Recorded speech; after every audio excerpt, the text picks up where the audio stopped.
3 rounds of discussion with a 20-minute time limit.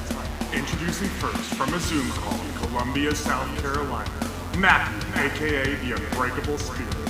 And his opponent from a Zoom call in Atlanta, Georgia, Daniel, aka the Executioner. Take it away, Matthew.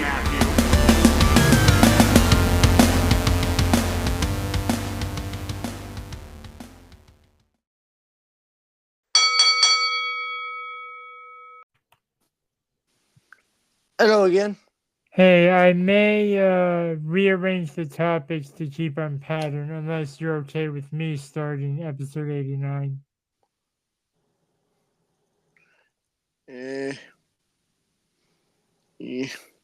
Yeah, I'm fine with that. It's just because of the way you start your topics, so I think it's okay if we do that. All right. All right, I'll clap us in. This is going to be a short recording, then we're going to have to do the other recording.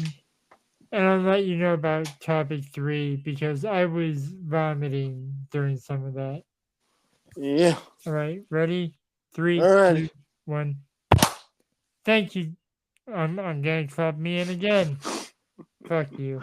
All right. Go. Thank you, Jesse, for that wonderful introduction. Hello, everyone. This is episode number 89 of At Odds with the Unbreakable Spirit. And the executioner, Daniel Travas. One day he will let his guard down, and I will do it successfully. Never. I am the Unbreakable Spirit. It's hard to believe we are 11 episodes away from episode number 100. Yep. Anyway, you know the drill. Yeah, let's run through the topics. Topic number 1. WWE might be returning to Australia. Yep. Topic number 2. AEW might introduce more pay-per-views going from semi-monthly to monthly. Topic number 3. Kurt Angle gave major props to Samoa Joe, saying WWE could have used him better. But let's hop into topic number 1. Take it away, Matthew. Alrighty.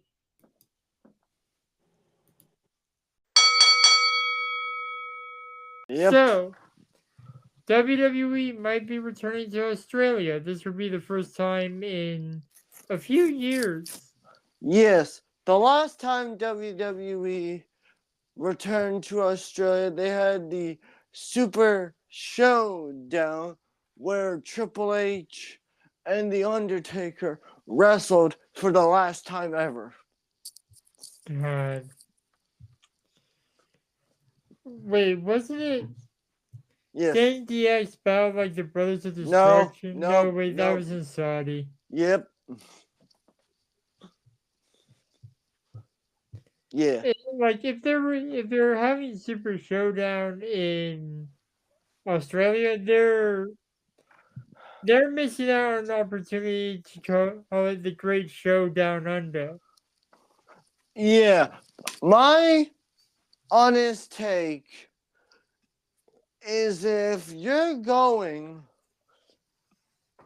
to maybe possibly come back to Australia, then may I honestly suggest those wrestlers that are from there, you book the show around those guys or girls.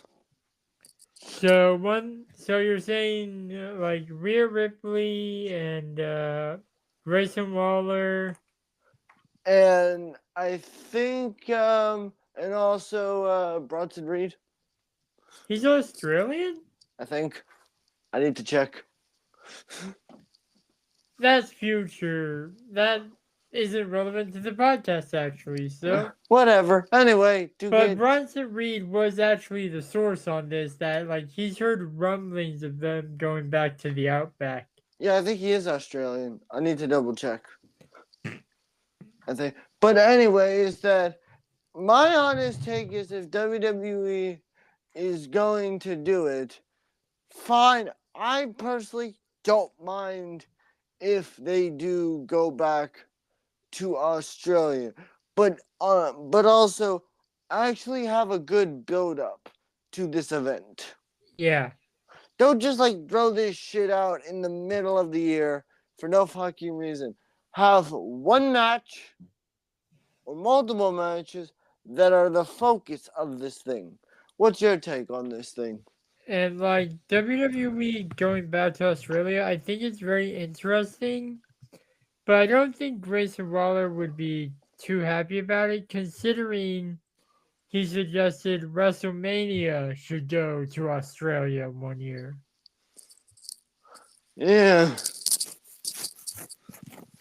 Hell, if you want to now, okay, this is just a random take, but if you want to give Grayson Waller if you really want this guy to be like a main event star, because yeah, sure, his first match on the main roster was in Madison Square Garden against Edge. Yeah. Minus he lost the thing. Yeah, so for main roster matches, he is 0-1.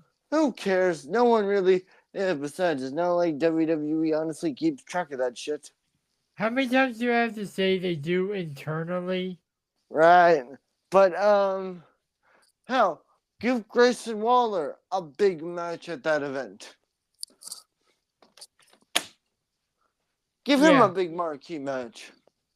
Have him wrestle John Cena, even though John Cena utterly embarrassed him at Money in the Bank. Yeah. Have that random segment at Money in the Bank, actually. Although it was probably just advertised if WWE wants to have an event in the UK again. Actually get a build-up from that shit. But you got the timer going, right? Yeah, I've had it going for like 4.5 minutes. Just wanted to make. We have 2 left. Okay, so what are your thoughts? My thoughts are, it's great. WWE being the global empire that it is, and even more so like under the Endeavor brand, it's going to be interesting to see if that affects their presentation in Australia at all. That's a fair point, mate. But also, if they go to Australia, it could give them some scouting opportunities, if you will. That is also true. But my honest take, another take is, look, if you're gonna go to Australia, first of all, come up with a good name for the thing. Second of all, if you're gonna have a match in Australia, have some good matches. Because look, the more important thing rather than the location is the build up. You got to have the matches that we, the audience, are gonna fucking give a shit about. Or make the matches something we should give a shit about. Exactly. Because if you just decide, oi, we're gonna go down to Down Under and do a match, like an offensive stereotype. I told you. Yeah. Sorry, not sorry, people. But anyway, if you're going down there, make me give a shit. Make me care. Because if you're going down there and you got nothing, like if the Bloodline stuff, wraps up by SummerSlam, great. But if not, then you're going to need other shit to carry the show. Yeah, we could return to this at any point we wanted to. Yeah. But for now, we'll be right back with topic number 2. All right. Hello, everybody. We are back with topic 2. AEW might be doing, instead of every couple months, every month pay-per-views. Yeah. And from what I saw an article later that said this is not in the near future. It's not, Mike? It's not. I saw that on Ringside News. Which, for the record, people, I just want to say we haven't really been giving them credit like they asked us to. No, The they Ringside haven't. News is where we get almost all our topics. Ringside News hasn't asked us to give them any credit. They ask people to cite them when like posting about it. Okay, anyway, whatever. My honest take is if AEW is going to do the monthly sort of events, you're gonna need to look, like I said in the previous topic, you're going to need to have new different matches, different storylines. Hell, maybe go for Blood and Guts for being a TV special. Have that be a pay-per-view. Yeah, like because and it's good you mentioned that considering Blood and Guts is going to be a TV special next week. Exactly. That's why I mentioned it. But like, if you're gonna have all these monthly pay-per-view, if that is the thing, you're going to need to have good storylines, good matches, that actually is worth watching. And also, most importantly for you guys, you're gonna need cool names for the events. Yeah. What are your take, Matthew?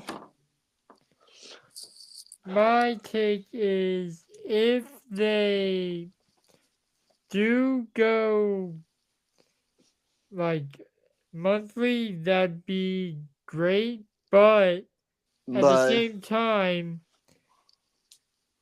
they would also need to like schedule stuff for Ring of Honor and stuff like that. And like if they were to do monthly, I would alternate the pay-per-views between AEW and Ring of Honor. That way we still get events like Death Before Dishonor and stuff like that. Or Final Battle. Yeah, Final Battle. Yeah, that is a fair assumption. But my thought is, look, if you're gonna have monthly pay-per-views, that maybe this could give you time to focus on more of crafting the storylines and the build-up to said event. Yeah. Instead of just like, oh yeah, so you gotta, showing like, cause this isn't all like showing like a paper, like the upper part of the screen, like, hey, we have a pay-per-view coming up. Remind us on, hey, don't forget, we have a pay-per-view. And also, I want to say this now, if you're gonna do monthly events, make us care. Because I have although I haven't personally watched AEW pay-per-view, there hasn't really been anything that's caught my attention. Yeah, I agree with you on that. Unsurprisingly, we agree on a lot of shit. But yeah, go ahead. I think the semi-monthly pay-per-views actually allows them to build up more than WWE. Explain. The less pay-per-views, I'm gonna call them that instead of premium live events, to let you in because WWE calls them premium live events. Yeah, okay. AWA ain't on a streaming service. Anyways, yeah. The less pay-per-views that they have, the more time they have to build up to the match. True. And with the shorter amount of time that they would have, they would just have to get straight to the damn point. Yeah, and with an overflow of roster members that AEW has, and we have talked about on numerous occasions. which might be a returning topic again. Oh, believe me, it will. It definitely will. Okay. That if they had monthly pay-per-views, we wouldn't be able to see as many members of the roster as we currently do. And keep in mind, this is coming from two people who don't watch Rampage and don't watch Collision. Yeah. But my take is, look, if you're gonna do these monthly things, maybe have those people that don't really compete on like Rampage or a Collision, make these matches seem important. Make like make like the shit that actually seems less important. Because nothing really seems important when you watch AEW, honestly, sometimes. Yeah, we're going to return to this topic later for sure. But for now, we'll be right back with the final topic. And we are back with the final topic, which I know I normally say the title of the topics beforehand, but I'm just going to say this. Samoa Joe gets a major endorsement from the Olympic gold medalist Kurt Angle. I mean, Kurt Angle has been in the ring with Samoa Joe on multiple occasions. Yeah. So, hell, he was even in a faction with him in Impact Wrestling. Hell, true. Not only that, but there was one point where him and Samoa Joe, this is the true thing here, had a steel cage match where every single title was on the line in one cage match. Good Lord, they had that many gold? Well, Joe had it's a whole story. Like Joe had Kurt Angle had won some titles, multiple titles. Like he was the Impact, or he was the New Japan champion, as well as the Impact. Then he won the tag team and X Division. Joe won a couple of those titles. Won a couple of some titles. So they were like. So they had a winner take all steel cage. Yeah. I'm guessing the only thing that wasn't on the line was Kurt Angle's gold medals. Yeah. Just one. Just one. Not multiple. Right. Whatever. Hey, you want to get that shit right. But my honest take is WWE had a fucking opportunity, a massive opportunity to make Samoa Joe into a monster. He was a monster in NXT. But you had an opportunity a couple of times to make him a monster on the main roster, and you fucked that up. Yeah, and just Kurt Angle saying that WWE could have done so much better. I completely agree. Yeah, like how to misuse a talent featuring WWE creative. Because, ladies and gentlemen, I was at the Great American Bash Great Balls of Fire, when Samoa Joe challenged Brock Lesnar.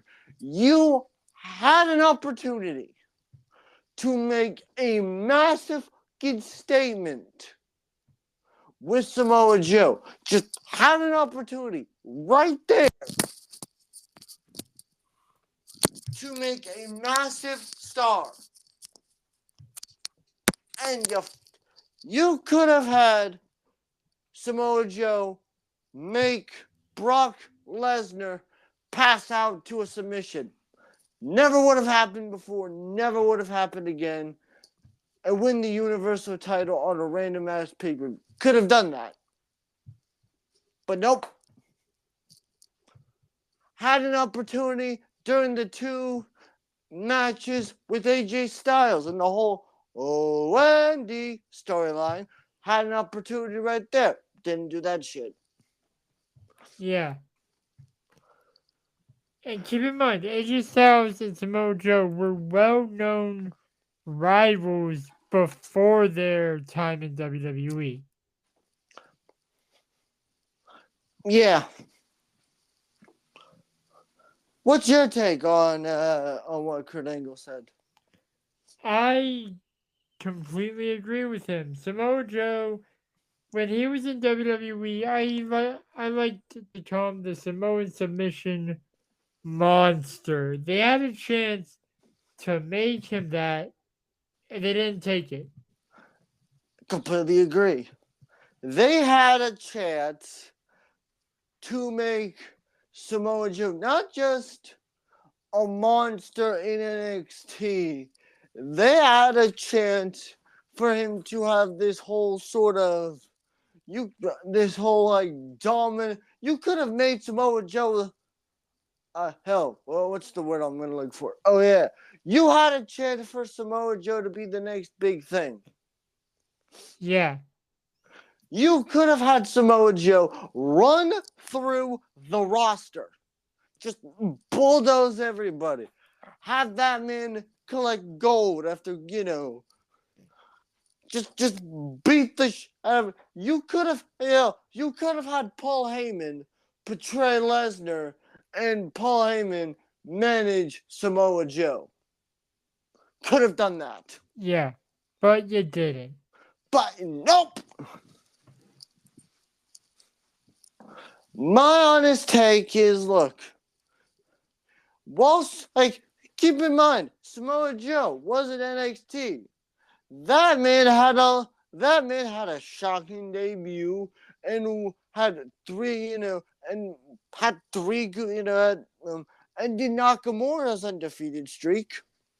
Had great matches with him, and did the Demon. Hell, that man, ended Finn Balor's NXT title right now.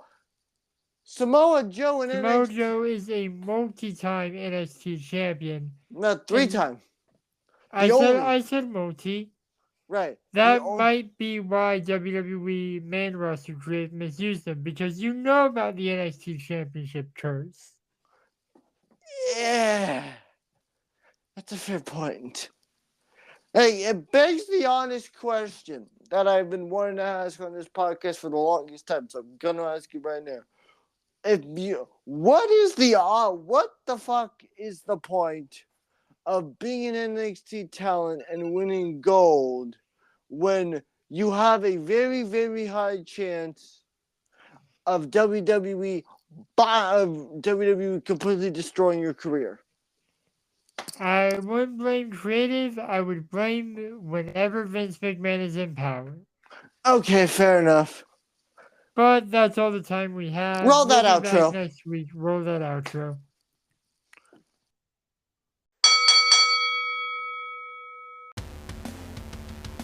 Thank you for listening to At Odds, hosted by the Unbreakable Spirit and the Executioner, edited by the Unbreakable Spirit. You can follow me on Twitter and Instagram at MTS_life_0126. You can follow me on Instagram at DanTravis21, and you can also follow me on the Twitter at DanTheExecutioner21.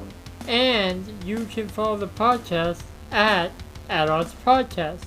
We'll be back next week with more debates and discussion. But until then, the Executioner and the Unbreakable Spirit will still be at odds. Thank you, losers.